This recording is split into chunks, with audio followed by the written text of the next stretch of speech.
एक और रूप है जो कि हमें वेदों से मिलता है या फिर हमारे मंत्रों में मिलता है, और वो क्या है, जिसमें Bharat, Pakistan, Afghanistan, Nepal, Bhutan, Myanmar, Bangladesh, Sri Lanka, Thailand, Cambodia, Malaysia, Indonesia, Iran तक, ये पूरा की पूरा जो आसियान वाला क्षेत्र है, ये भारत के रूप को दर्शाता है। अब आप पूछेंगे इसके पीछे क्या तर्क है? देखिए, बहुत सारी चीजें अगर आप आज भी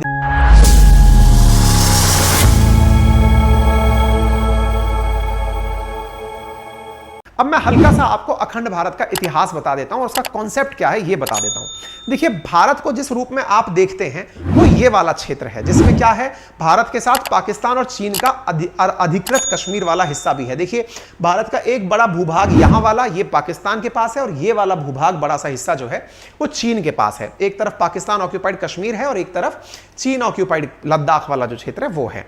अच्छा, फिलहाल हमारी स्थिति मैप में कुछ इस प्रकार से है, लेकिन अब अखंड भारत का कॉन्सेप्ट आपको समझना है तो भारत के साथ और देशों को भी समझना होगा। तो देखिए, ये जो जगह हमने खाली छोड़ दी, ये बांग्लादेश की जगह है। अगर हम बांग्लादेश को मिला लें और इधर से हम पाकिस्तान को मिला लें तो ये वो भारत है जो 1947 से पहले हुआ करता था। यानी 1947 से पहले भारत ये था, ये नहीं था। 1947 में हुए विभाजन के बाद में हम कुछ इस प्रकार के दिखाई देने लगे थे। अच्छा, उससे थोड़ा पीछे चलते हैं। तीसरा भारत वो है जिसमें कभी जब अंग्रेजों का शासन हुआ करता था तो गंडमक की संधि के कारण अफगानिस्तान हमारे लिए एज ए बफर स्टेट हुआ करता था। तो अफगानिस्तान, पाकिस्तान और ये वाला क्षेत्र, इसमें पाकिस्तान के साथ साथ नेपाल जो कि संगौली की संधि के साथ जुड़ा हुआ था, भूटान, म्यांमार जो कि बाद में 1917 के अराउंड भारत से अलग हुआ था, बांग्लादेश और श्रीलंका। श्रीलंका पर भी अंग्रेजों का ही शासन हुआ करता था। जब संपूर्ण भारत पर अंग्रेजों का शासन था तो श्रीलंका और ये सब एक साथ ही थे। इंडिया सब कॉन्टिनेंट पूरी तरह से अंग्रेजों के पास था, तो टेक्निकली इस पूरे क्षेत्र पर अंग्रेजों का शासन था। जब ये पूरा शासन अंग्रेजों के पास था तो फिर हमें केवल इतना सा ही क्यों मिला? टेक्निकली तो हमें पूरा ये मिलना चाहिए था। भाई, अंग्रेज जब गए, एक तरह से इतना सारा सोचा जाए कि जो हमारे पास इतनी सारी रियासतें थी, सैकड़ों रियासतें थी, उनसे हमारा ये स्वरूप बनकर आया है। तो इसी प्रकार से इनको भी एक तरह से ट्रीट तो ऐसे ही किया जा सकता है कि इस पूरे हिस्से को अंग्रेजों ने भारत समझ करके ही तो कब्जा कर रखा था। तो ये हमारे पास हुआ। एक और रूप है जो कि हमें वेदों से मिलता है या फिर हमारे मंत्रों में मिलता है, और वो क्या है, जिसमें Bharat, Pakistan, Afghanistan, Nepal, Bhutan, Myanmar, Bangladesh, Sri Lanka, Thailand, Cambodia, Malaysia, Indonesia, Iran तक, ये पूरा की पूरा जो आसियान वाला क्षेत्र है, ये भारत के रूप को दर्शाता है। अब आप पूछेंगे इसके पीछे क्या तर्क है? देखिए, बहुत सारी चीजें अगर आप आज भी देखते हैं तो भारत की तरह ही इंडोनेशिया में बहुत सारी मान्यताएं कॉमन हैं। जैसे वहां के मतलब जो नोट हैं उन पर भारतीय देवी देवताओं की तस्वीरें, वहां की जो फ्लाइट है उस पर भारतीय देवी देवताओं की तस्वीरें होना, वहां पर बहुत सारी चीजें, जैसे वहां का जो बजट जारी होता है उसमें भी भारतीय देवी देवताओं की तस्वीरें होना, यहाँ के लोगों के भारत जैसे लोगों के नाम होना, कंबोडिया के अंदर अंकोर वाट का टेंपल होना, यह दर्शाता है कि कभी हम सब लोग एक ही थे। ये उस प्रकार का हमारा इतिहास है। लेकिन चूंकि हमारे पास में इतना लंबा दास्ता का समय रहा है कि हम अपनी ही इतिहास को भूल गए। ये बिल्कुल वो वाली चीज है, हम लोग गजनी स्टाइल में जी रहे हैं, हमें याद नहीं है कि हमारा इतिहास क्या था। तो ये बात अब निकल कर आती कैसे? तो हमें पता किसको चला, मतलब कैसे किसी को यह पता चला कि भारत ऐसा हुआ करता था? तो भारत ऐसा हुआ करता था ये किसे पता चला?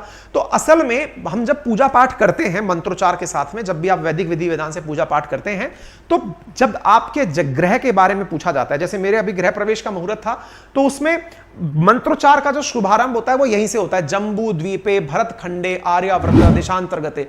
इसका मतलब वो एक तरह से आपकी लोकेशन को बताता है कि आप इस कॉलोनी के अंदर हैं, आप इस घर के अंदर हैं, आपका ये मूल गोत्र है, ये आपका नाम है, हम आपके लिए विधि विधान पूर्वक प्रभु से याचना करते हैं।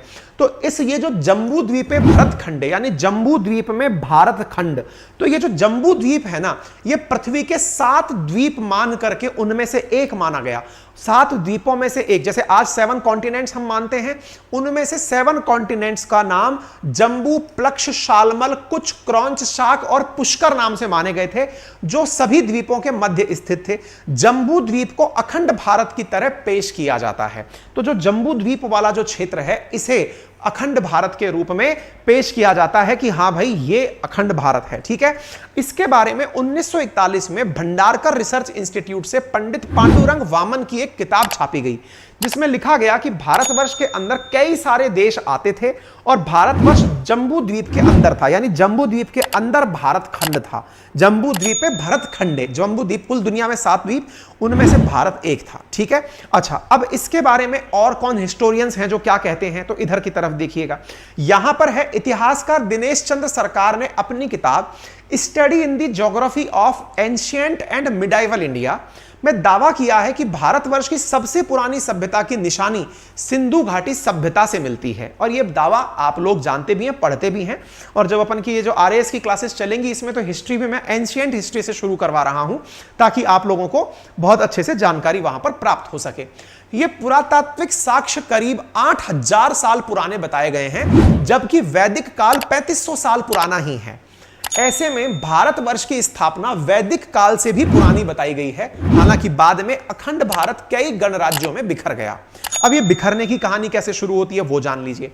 देखिए 321 ईसा पूर्व, यानी जब ईसा थे उससे पहले, भारत के बिखरे हुए गणराज्यों को फिर से एक साथ मिलाकर काम करने का कार्य किया था चाणक्य के मार्गदर्शन में सम्राट चंद्रगुप्त मौर्य ने। आपको यह ध्यान हो कि सम्राट चंद्रगुप्त मौर्य के गुरु हुआ करते थे चाणक्य, इसी कारण से आप वहां पर चाणक्य का मुराल देखते हैं और मुराल के साथ में आप अखंड भारत का मैप देखते हैं। यानी चाणक्य भारत के लिए अखंड भारत के सबसे पहले प्रतिरूप हैं जिन्होंने अखंड भारत की कल्पना की थी। ठीक है, इसके बाद में क्या हुआ, चंद्रगुप्त मौर्य का जन्म 340 ईसा पूर्व हुआ पाटलिपुत्र में। पाटलिपुत्र कहां है, फिलहाल पटना जो बिहार का राज्य है उसमें है।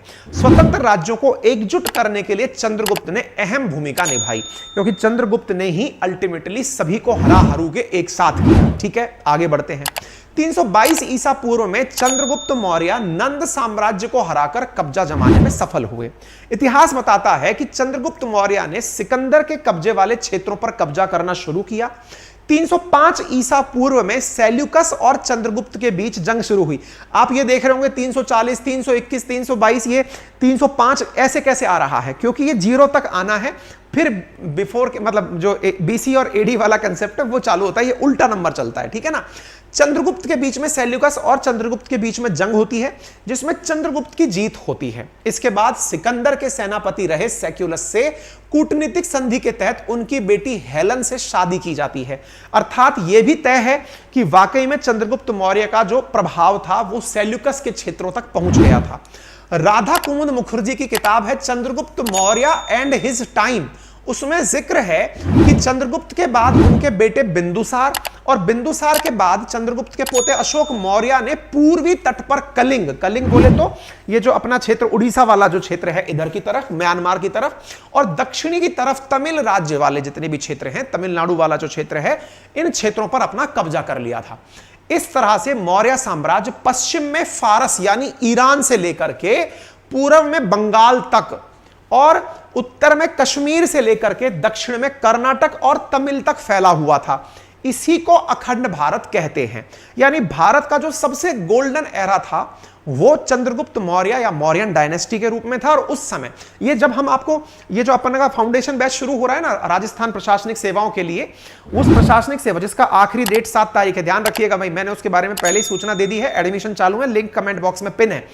वहां पर हम लोग शुरू ही यहीं से कर रहे हैं, मतलब एंशिएंट इंडिया से ही आपका जो एंशिएंट हिस्ट्री है वो वहीं से शुरू हो रहा है ना। ठीक है, तो आप इस प्रकार से अखंड भारत के रूप में जान गए। अच्छा, अब फिर क्या हुआ, अब भाई समय घटता गया, आप 320 से 5 से अब 185 ईसा पूर्व में आए। इस समय मौर्य साम्राज्य का अंत हुआ। वैसे ही जैसे इंडिया से अंग्रेज चले गए, तो ऐसे ही मौर्य साम्राज्य जो था, जो अपना यहीं का नेटिव था, पाटलिपुत्र से पनपा था, वो अब धीरे धीरे पतन की तरफ जाने लगा, क्योंकि हर व्यक्ति हर समय चरम पर नहीं रहेगा, परचम उसका नहीं फहरेगा। ऐसी स्थिति में इसके बाद अखंड भारत धीरे धीरे बिखरने लगा। जो जितने भी लोकलाइज्ड एरिया थे उनमें था शांग, किन, शक, सातवाहन, कुषाण, दक्षिण भारत में चोल, चेर, पांड्या, ऐसे कई साम्राज्य और बनकर सामने आए।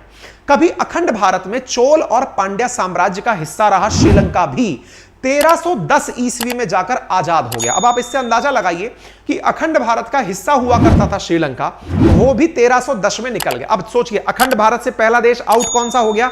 श्रीलंका। अंग्रेजों ने भी इसे फिर एक अलग देश ही मान लिया।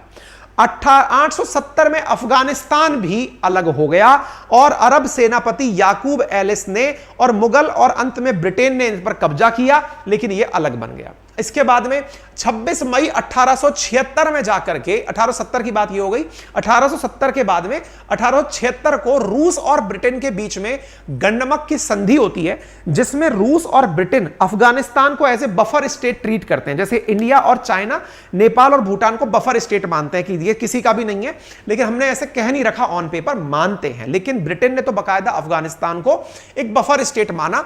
8 मई के दिन 1919 में ब्रिटेन से यह आजाद भी हो गया। चलिए, यह देश भी बाहर आ गया, श्रीलंका अलग हो गया, अब अफगानिस्तान अखंड भारत से अलग हो गया। ब्रिटेन ने 1907 में भूटान को भी अखंड भारत से अलग कर दिया और उगे वांगचुक के नेतृत्व में राजशाही की स्थापना की।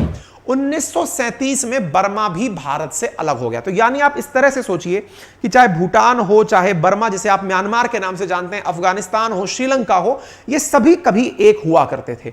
1947 से हमें याद है क्योंकि अंग्रेज चले गए, तो अब हमारा इतिहास था जो हमें याद रहता है। 1947 से हमें याद है कि भारत से पाकिस्तान अलग हुआ, 1971 में पाकिस्तान से अफगानिस्तान अलग हुआ, आगे चलते गए तो पता चल रहा है कि पाकिस्तान से एक बड़ा हिस्सा फिर अलग हो जाएगा बलूचिस्तान के नाम से, है ना। तो ये सब क्षेत्र जो है धीरे धीरे विखंडन की तरफ चलते चले गए। वास्तविकता में हम सब पहले एक थे, यह बात हमारे संसद की उस म्यूरल पेंटिंग के अंदर बताई गई है। अब आपके दिमाग में फिर सवाल आता है, तो यह व्यक्ति कौन था जिसने कि अखंड भारत का पुनर्जागरण किया कि हम सब एक थे तो एक वापस क्यों ना हो? जैसे चीन के अंदर माओ जेडोंग को माना जाता है कि माओ जेडोंग की अवधारणा थी कि भाई जितना भी है चीन ऐसा होना चाहिए, किंग डायनेस्टी के बाद में, कि बोले वहां पर चीन की 9 डैश लाइन के साथ, 11 डैश लाइन के साथ साउथ चाइना सी में हम भेड़ बकरी चराने जाया करते थे, तिब्बत हमारा था, तिब्बत का एक्सटेंशन अरुणाचल प्रदेश था। तो चीन आज भी उसी इतिहास में जीता है, तो हम इस इतिहास को मानने से क्यों डरें? तो यह धारणा हमें भी प्रबलता देती है कि चीन वालों, जब तुम तुम्हारा मान सकते हो तो हम हमारा क्यों नहीं मान सकते? इस बात को नयापन किसने दिया? तो 1924 में जब 11 साल तक अंडमान निकोबार की जेल में बंद रहे वीर सावरकर, जब वो बाहर आए, जिसके बारे में आप भारत की राजनीति में काफी ज्यादा कुछ सुनते हैं, बयानबाजी। कांग्रेस कहती है कि सावरकर ने माफी मांगी थी ब्रिटिशर्स से, ये क्षमा मांग कर बाहर आए थे। बीजेपी कहती है कि हमारे तो विचारधारा के प्रवर्तक ही ये हैं। प्रधानमंत्री ने संसद का जब उद्घाटन किया तो इन्हीं को प्रणाम करके एंट्री की। खैर, राजनीति अपनी जगह है, सबको अपनी वोट पकानी है, लेकिन फिलहाल के लिए ये कंसेप्ट कहां से निकल कर आया? तो वीर सावरकर जब बाहर आए तो उन्होंने अपनी एक किताब लिखी जिसका नाम है माई ट्रांसपोर्टेशन फॉर लाइफ। इस पुस्तक में इन्होंने अखंड भारत का जिक्र किया। जो आज राष्ट्रीय स्वयंसेवक संघ यानी आरएसएस है, उसके अखंड भारत के विचार के जनक भी सावरकर ही माने जाते हैं। तो अब आप देखिए कि नए संसद के अंदर 3 प्रतिमाओं का होना, सावरकर का, चाणक्य का, अखंड भारत का होना। तो चाणक्य ने अखंड भारत का निर्माण करवाया, यह तो हुआ एक मैसेज।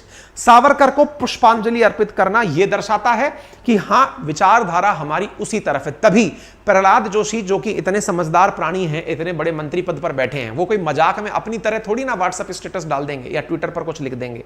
उन्होंने प्रॉपर तरीके से सोचकर लिखा कि हमारा जो संकल्प है वो स्पष्ट है। और जब यह बात निकल कर आई तो 1937 में हिंदू महासभा की 19वीं वर्षगांठ पर सावरकर ने कहा कि हिंदुस्तान को अखंड रहना चाहिए, इसमें कश्मीर से लेकर रामेश्वरम तक और सिंध से लेकर आसाम तक शामिल होना चाहिए।